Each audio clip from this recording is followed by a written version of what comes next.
Brittany. Nice to meet you, Brittany. Nice to meet you. How you doing today? Doing okay. You hesitated a little. Well, I just haven't had anything to drink yet. Okay, so it says that you're here because Judge ordered you to have probation for the next 6 months because of an OWI. Yes. Okay. You think you have an issue with alcohol? People think I do. I don't think I do. And why not? Why don't you think that you do? Because I only do it on the weekends. It's not a nightly thing for me. Okay, this is your third OWI though. That's a problem with driving. So we can maybe work on some alternatives and maybe some altered thinking with that, because you admit you do have a problem with that, right? Yeah, I think I'm the Hulk when I... Okay. And I think I can do anything. All right, so when you drink, do you do it alone? Do you always go out? Do you do it with friends? With friends. And do you do it at home? Or do you go out usually? Both. Okay. So sometimes you're at home, just with friends though, not alone. Not ever by myself. Okay. And so how many drinks per week would you say you have? 13. That's a pretty exact number. So how many per night would you say? I mean, are you going to have a couple shots? Are you going to have a fifth? Are you going to have a six-pack? We can say a fifth a weekend. Fifth a weekend, okay. Okay, and you know that now that you're on probation that you cannot have any alcohol, right? That was in your rules that we gave you last week. You can't have any alcohol now that you're on probation. I wasn't aware of that. I didn't read it. Okay. Yet. So, is that going to be an issue for you? I think. Okay. So we need to maybe think about some IOP classes. What is that? Intensive outpatient. Okay. To help you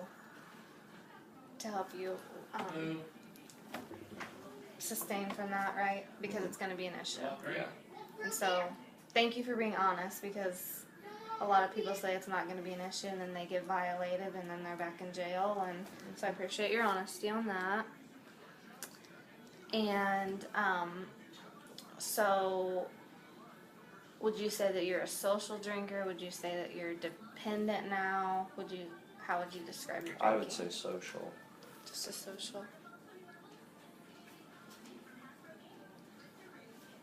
And so, have you built up tolerance? Like, does it require more and more alcohol now? Yes. So, what did it used to get you a buzz, and what does it now? How long ago was it used to? Like when you first started. Not a lot. Like 2 beers.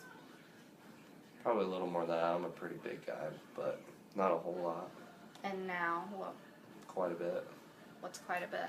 How much would you say? Third of a fifth. Okay. Just to get a buzz. Yeah. Have to feel good. And that's the next question. What's the payoff for you? Is it just to get that feeling? Is it to not withdraw? Is it peer pressure? Why do you To get that feeling. And what is that feeling? I don't know how to describe it. It's a feeling of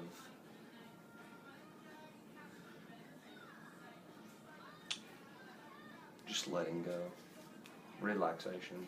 Relaxation, that's good. Okay.